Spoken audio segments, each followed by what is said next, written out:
You're probably wondering how to optimize conversions for your website. Well, this is a quite big problem for many founders as a social proof. Here today with me, I have an expert, the founder of Fomo, Hideko. She will speak on this problem, how to do the social proof and optimize your conversions. So, hi Hideko, good to have you with us, and let's jump into the topic. Let's do it. Thanks so much for having me, Daniel. My name is Hideko Tachibana, and I'm the CEO of Fomo.com. Actually, not the founder, so that's a minor difference there. But Fomo.com, as you said, is a social proof marketing platform that helps optimize conversions for your site. And today we're going to be talking about the psychology of social proof and also talk about 10 strategies that you can start thinking about today to employ that. All right.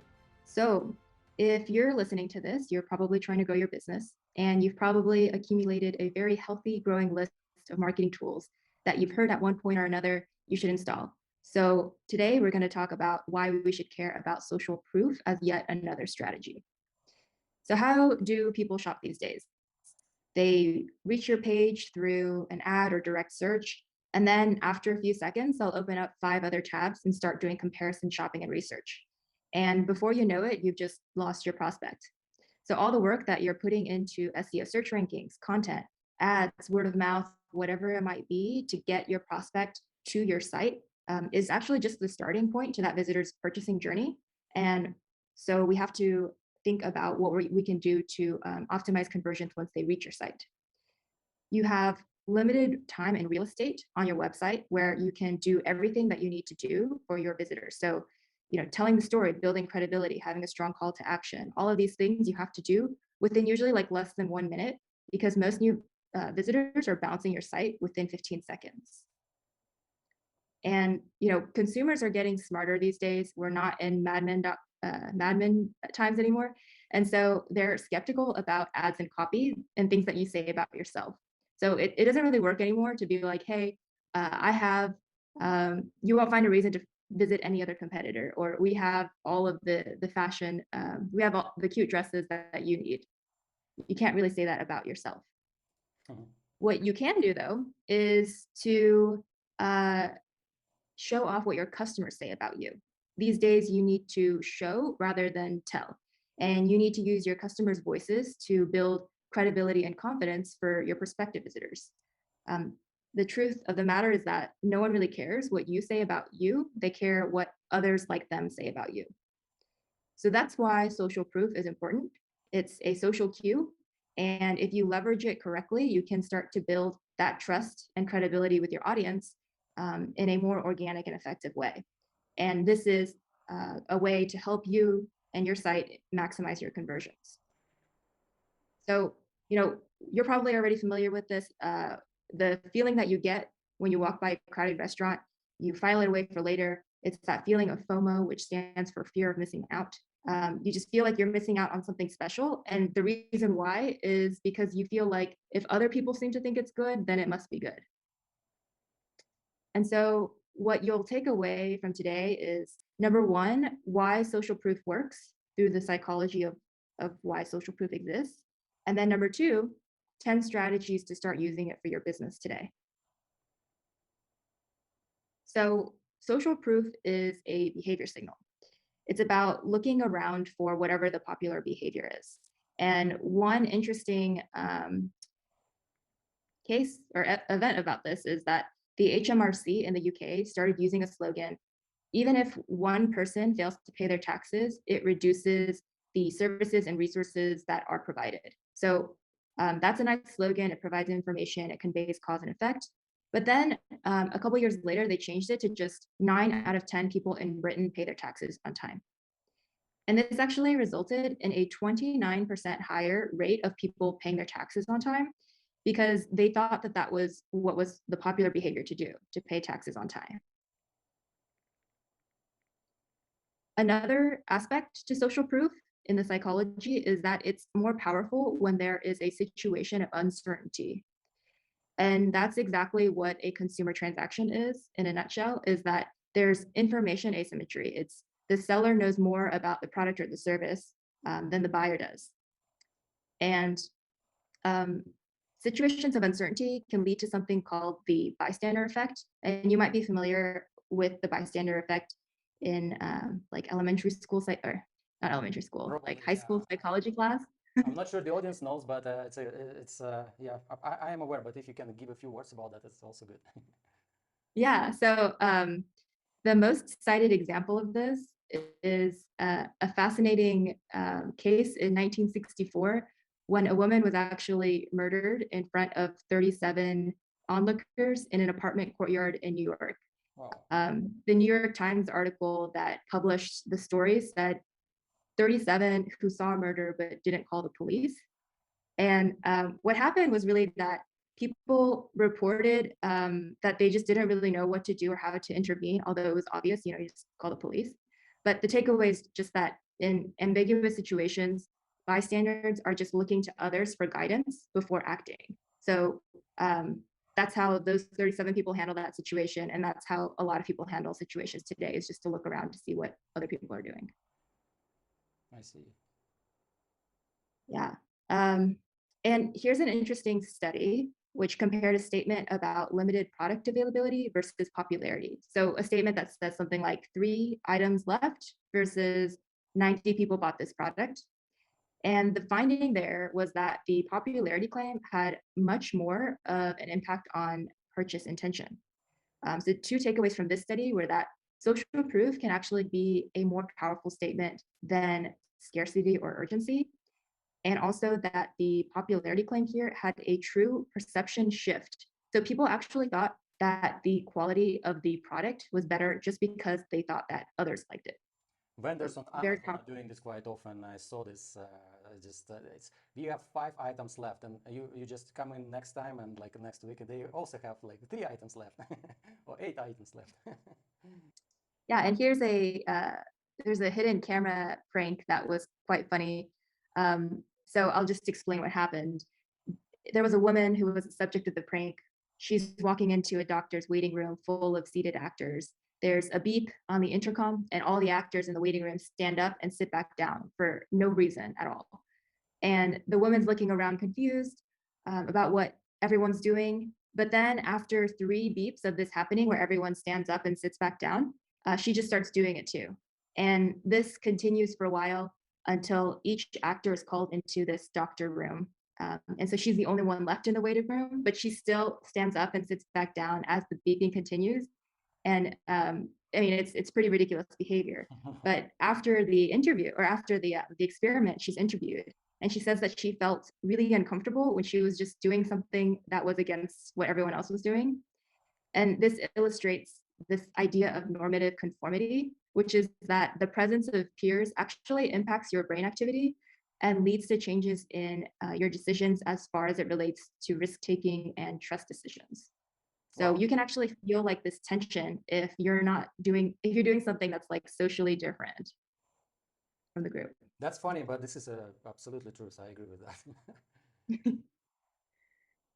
Yeah. So this is a good quote from a social psychologist, Cialdini. As a rule, we will make fewer mistakes by acting in accord with social evidence than contrary to it. Usually when a lot of people are doing something, it's the right thing to do. So I'm just going to move on now to, now that we have an idea of what social proof is and the psychology behind it, let's talk strategy. So here are 10 tactics that you can start using today to employ social proof as a marketing principle. The first is testimonials and reviews. Some stats that you might have heard, but I think is worth revisiting. The average consumer reads 10 online reviews before making a purchase decision. And 90% of prospects say that their purchasing decisions are impacted by customer reviews. So this is something that you already know. You might as well put your reviews on your site so that the customer does not have to go to Google or influencer blogs or wherever else they're going to get their reviews, and they can just stay on your site and they won't get lost in the internet bubble search. The second strategy is the wisdom of the crowd, like showing off what the crowd is doing in aggregate. And this can be like a message like the total number of customers that you have, the total number of sales that you have, total number of chocolate bars that you're making, whatever makes sense for your business. Kind of like what McDonald's started doing in 1955, I think. They were popularizing a slogan, over 1 million sold. And, they continue updating that number as they sell more burgers. But the law of large numbers, it's implying that 1 million people can't be wrong. And that's a pretty powerful message. Number 3 is the wisdom of friends and family. So Dropbox did this really well. They started a referral program where you get extra storage space for each referral. So people were just like blasting their email, like their friends and family with their Dropbox referral links. And the stat behind this is that Dropbox actually increased signups by 60% permanently from this strategy alone. And then the 4th tactic is showing off real-time user activity as it's happening. So like a live feed of what's going on in your store. 27 people are currently considering Fomo. 309 shoppers are looking at this product right now. Our team member, Sarah, just helped Abby with a support question. It's about conveying the online equivalent of that busy restaurant scenario that we talked about at the beginning here. Number 5 is the wisdom of the tribe. So we all want to know what other people like us are doing. And it kind of makes sense that a recommendation has more influence when it's coming from like a peer or a neighbor versus a stranger. So I encourage you to think about how to define your prospect's tribe. Like if you've done the work of knowing who your customer is, figure out how to define that in a way so that you can direct your next social proof campaign according to that criteria. Number 6 is the expert opinion. So get an authority figure or expert to endorse your product. The idea is that the trust is placed in the expert. So like you, Daniel, you would be the expert for the entrepreneur world. Sure. And you would be the knowledgeable figure in the domain. And then that trust rubs off on the product or service. So we see this happening widely in skincare today. Like nowadays, doctors are actually the face and name of the product, even though they don't really have any association with the product, like the operations or like the ingredients or anything. It's just their name that's valuable. And number 7 is accreditation. So you could get validated by an institution or an organization. And one interesting fun fact is that the Michelin star, if you're not familiar with it, it's like a mark of distinction that you get if you are a restaurant awarded by the Michelin travel guides, and it's supposed to like be for just the restaurants of the highest standards. But once you get awarded this star, on average, they've seen a 30% price increase in their restaurant, even though the quality of their food, the decor, and the service has stayed the same. It's just getting this accreditation. The influencer opinion. So if an influential person is willing to promote the product, that's a pretty powerful signal, and people will understand that. So influencers will have a lot of authority with their audience because they've built up trust with the people that are in their network for many years. And one interesting statistic behind that is that Twitter did a study, and they found that the use of influencers in a business's tweeting strategy helped brands increase purchase intent by around 2 times. And number 9 is case studies. Case studies are stories, and stories fascinate us. We remember stories way more than we remember facts. So they're really powerful for the part of the purchasing decision funnel when the buyer is starting to evaluate you versus your competitors. So, in our business today, we share case studies very frequently as marketing material, and we're always making sure that prospects have access to specific stories about how their peers are applying FOMO to their websites, and that's been really huge for our conversion rates.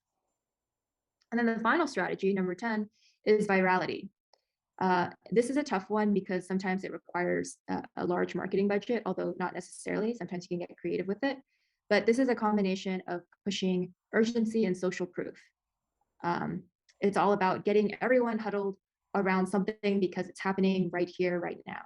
And one example of this done really well is a company called Girlfriend Collective. They spent their entire marketing budget on launch day on giving away their leggings for free. So their deal was that for like a 1 week period, if you paid just for the cost of shipping, the brand would send you a $100 pair of leggings for free. And that's how they spent their entire budget. All you have to do was share the Girlfriend Collective website on Facebook. And using this strategy, they sold 10,000 pairs of leggings. Well, sold. I mean, they were giving them away for free, but they got 10,000 new customers just on the first day of the campaign.